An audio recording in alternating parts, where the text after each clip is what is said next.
Alright, what's going on, guys? It's Valrico here, and today I'm bringing you another review. This time we're going to be talking about Spider-Man on the PS4. So without further ado, let's get into it. I'm not a big comic book fan. I'm not really a big Spider-Man fan, although this game kind of did make me a Spider-Man fan.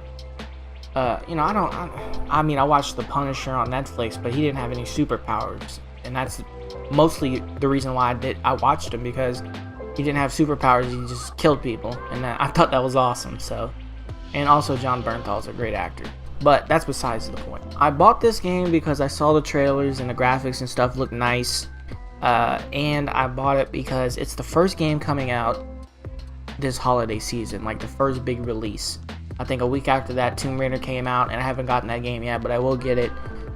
But it's not looking very good. The game's looking kind of shaky. The Metacritic reviews, it's just looking shaky, which is unfortunate because I love action adventure games. But I will get it eventually when the price drops. So that being said, let's talk about Spider-Man. First things first, let's go with the graphics. The graphics are amazing. Absolutely incredible. The attention to detail is really great. You know, when you land on the street and listen to the NPCs talking to each other, it's hilarious. They pull out phones to try to take pictures of you. I think you can press like square because you can't beat up the pedestrians, and you can like give them a thumbs up or a wave or something like that. And that's pretty cool. But the first thing I really noticed was, when I was swinging through the streets and I was looking through a window, I landed on the side of a building, and you can see inside of the building's window. Like, it isn't just, the windows aren't just blacked out like some of the previous Spider-Man games, and even like Grand Theft Auto, which is a recent game. Like, you can't see inside of the windows for the most part on skyscrapers. That I can remember. I haven't played the game in a while, but I'm pretty sure you can. And the detail isn't like this. When you're on the side of a building, stuck to a side of a building, you can look into the window and you can see the kitchen, you can see the refrigerator, or you can see the living room, TV, and stuff like that. And I thought that was pretty cool. It wasn't that great of detail, but it was just nice to see that. That was one of the first things I noticed. People were talking about, prior to this game coming out, there being a downgrade. There is no downgrade. The puddles were just moved. There's puddles all over the streets. They were talking about this specific screenshot. They're like, oh, look, see, downgrade. No, they told the truth, and they weren't lying.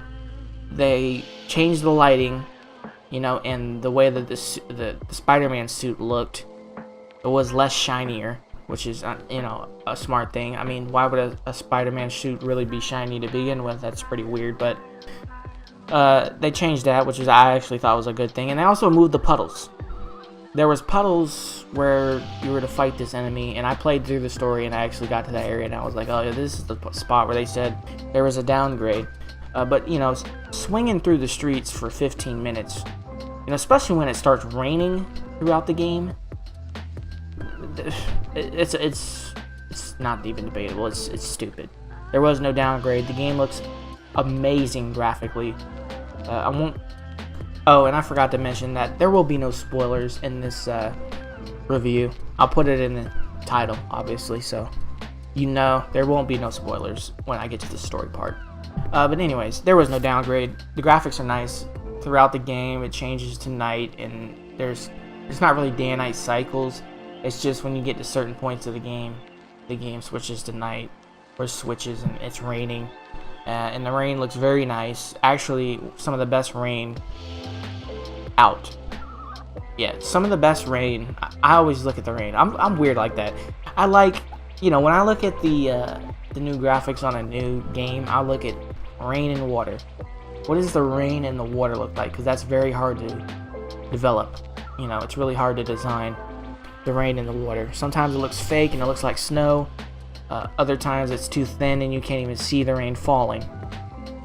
So, the raindrops are too thin. So there's a dance you have to do when making rain when you're developing a game. But the rain on this game looks very nice. You can see it hitting the ground, hitting the puddles on the ground, and it doesn't look phony. It doesn't like the raindrops aren't big like snowflakes. They're not but you can see them. Like, you can see the rain hitting the ground, and you know that it's raining. It looks nice. What else? I guess this goes with graphics as well. I think I'll put it in the graphics category. They literally took New York City, block for block, and put it in a game. Now, they didn't... Every block isn't the same, you know. They didn't put the exact buildings for those blocks there. They have landmarks, like the Brooklyn Bridge and shit like that. And those really famous churches in New York City, but they didn't go block for block and make every building look exactly the same as they do in real life. That would be kind of insane, and it would take a lot of work. But they did. It's literally the entire New York City, literally. And you know what's funny is I actually during the Let's Play, I actually went and looked for Trump Tower to see if it was there. You know, and I was on Google Maps on my phone, and I was looking. I was trying to figure out what street it was on, and I found, you know, it was like 56. Trump Tower's on like 56th Street and 4th Street or something like that. That intersection, that block. It's not in the game, unfortunately, but I thought it would be cool to have it in the game. Trump Tower. You could call this shit Ump Tower or whatever. Fucking Rump Tower. I don't care, but that would have been cool to see it in the game. But it did confirm that they have every street because, you know, to try to pinpoint where Trump Tower's at, you gotta know what streets you're on. So I was actually walking up and looking at street signs, and all the street signs were correct. So they did a lot of work. The attention to detail is tremendous. So if I give this game a rating on graphics, I would give it a 9.5. Almost perfect, but not too perfect. It's not insane. I mean, it is insane, but it's not like, oh my god. It's not a perfect 10. It's really hard to get a perfect 10. I think Red Dead Redemption 2 would probably be a perfect 10. So, this was close up there. This was a very nice graphically looking game. And I definitely think they will build upon this game for the sequel. They will make a sequel, and it'll probably be a PS5 launch title. I wouldn't be surprised. But graphics, 9.5. 9.5, very, very nice graphics. Now let's talk about the gameplay. Right off the bat, I'm going to give you the rating. The rating was an 8. The gameplay was an 8. And I'll explain why. Combat is fun, nice, crisp, smooth, very high, fast-paced. It's, you know, if you expect this game to be like Batman Arkham, then that's not what it's going to be. It has the dodging and moving mechanics like that, but it's made for Spider-Man. Batman didn't have, he had a grappling hook. He couldn't fly around, web people left and right, throw them all over the place. You know, zip line, you know, 2 people, shoot them with his webs, and tie people up and freeze them. He didn't have those abilities, so it was just brawling. But with Spider-Man, he has all these different abilities. He can web you, he can, you know, throw up enemies, spin them around and throw them. He could pick up a trash can or something and hit him over the head with it. I can pick up grenades that people throw at me and throw them back. He has a bunch of different gadgets, like it's like a web grenade or something like that, where you can throw it on the ground and everybody around him gets webbed up, so you literally can just beat everybody up for at least like 8 seconds and they can't fight back. He has a bunch of different abilities. The combat is really good, really well done. So the combat was fine, but here's what I didn't like. Without spoiling the game, there's these little mini games you gotta do, these little hacking type mini games, and these little, you know, find out what this substance is mini games that you'll see when you play throughout the game. They are annoying. Also, they have this one where you try to get the current to flow through some kind of chip or device.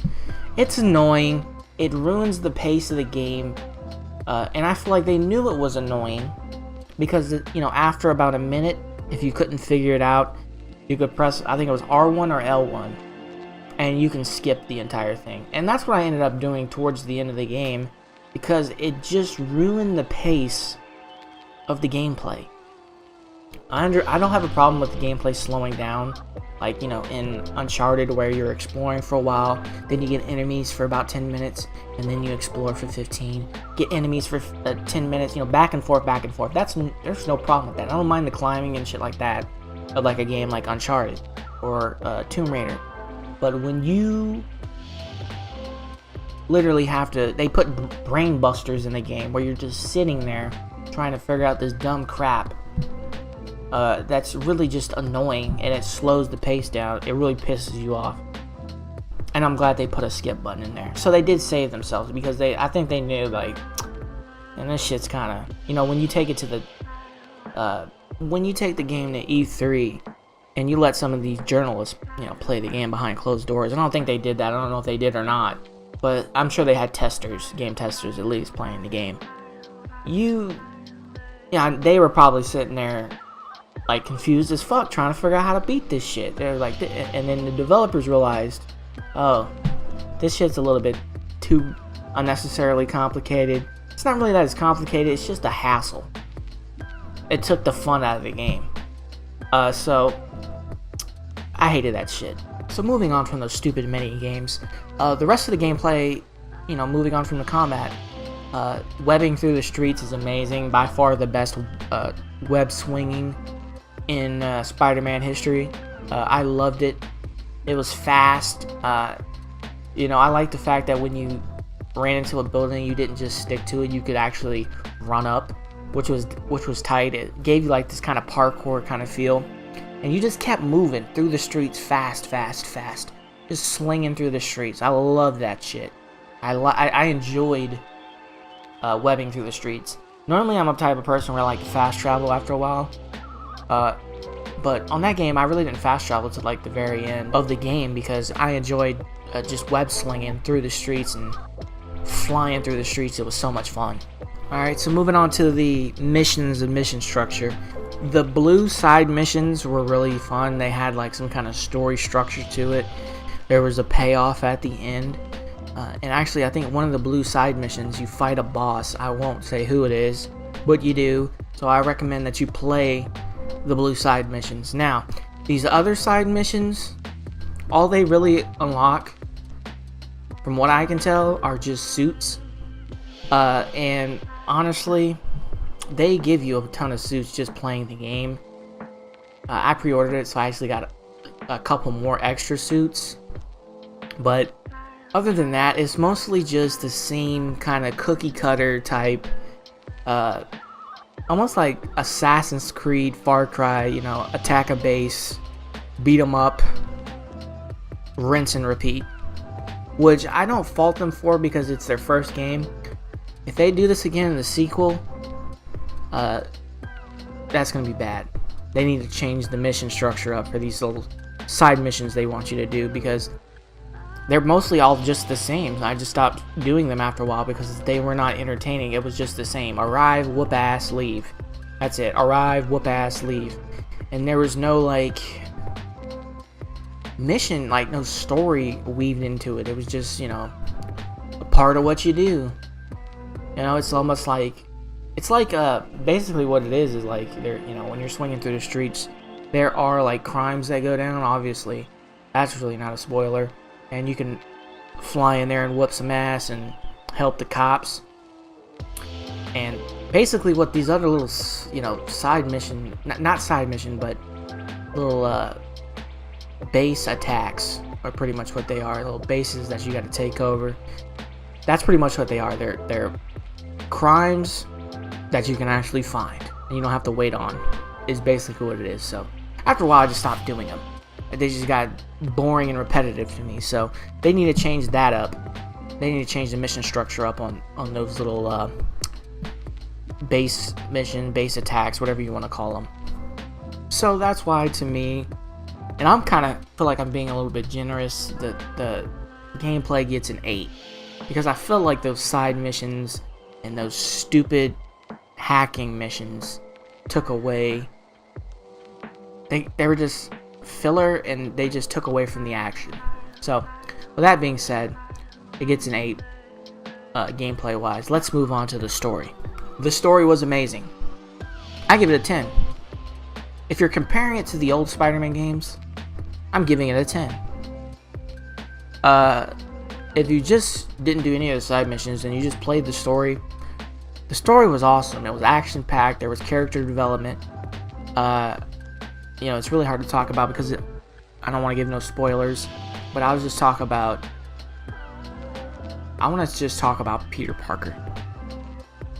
All these other characters in the story, I don't want to mention them because I want you to play the game and experience it for yourself. But one thing I will say is, it will seem like there are not that many villains in the game until you get later on into the story. That's all I'll say. And then shit goes left. That's all I'll say. I just want to talk about Peter Parker. Peter Parker in this game is better than the Peter Parker in the new Spider-Man movies, which I don't think has ever happened. I'm like, this Peter Parker right here, he's got charisma, there's character development, he's likable and relatable. He's nerdy a bit. He's cool. This Peter Parker in the new Spider-Man movies, he's better than the last guy. That Tom guy, whatever his name was, that guy, get him out of here. Those movies, ugh, man. Nobody will beat the original Spider-Man 1, 2, and 3. I forget his name, but that guy, he was the man. With fucking William Dafoe as the Green Goblin. Oh my god, those Spider-Man movies those are the 3 best. This new Spider-Man, he ain't it, Chief, is all I can say. Spider-Man in this game, he's the shit. He's got charisma. The way he interacts and the fucking sarcastic shit he says. Even during some of the boss fights, he's just talking shit. He's just a dick. But I like him because he's my dick. Pause. He's just got tremendous charisma. I don't know who was the voice actor. I don't know who was the physical body actor, if there was one. I'm assuming there is, because that's what they're starting to do with video games now. They're starting to do motion cap and let the motion cap guy even, they're hiring kind of like real actors, motion capping and then doing voice acting on top of it. So Peter Parker was the shit in this game. He was the shit. Shit, he might be the number 2 Peter Parker of all time, right behind, the original 3 movies that were hot in the early 2000s. So in conclusion, if you have a PS4 and you haven't gotten this game, or you're not considering getting this game, during Christmas holiday season, I don't know what you're doing with your life. If you got a PS4 and you're not playing Spider-Man, something's wrong with you, because the game is fire. The game overall gets a 9. The gameplay was slightly lacking, but the graphics and story really carried this game. So I give it about a 9. Amazing game, and I can't wait for Spider-Man 2, because they've made a great game, and they built the groundwork for a sequel that's going to be fucking tremendous, because I think it's going to be a PS5, it's going to be a PlayStation 5 launch title. I feel like it is, because PlayStation 5 ain't coming out for at least 3 years. 2 to 3 years, and that should give them enough time to work on the next Spider-Man game. And I believe that game's going to be a PS5 launch title. I can see it right now. So, like I said, if you haven't day one bought this game, go and get it, because it's amazing. It's amazing. Anyway, hopefully you enjoyed the video. Hit the like button, the subscribe button, gab.ai/Valrico, twitter.com/Valrico, youtube.com/Valrico, and I'm out of this bitch. Peace.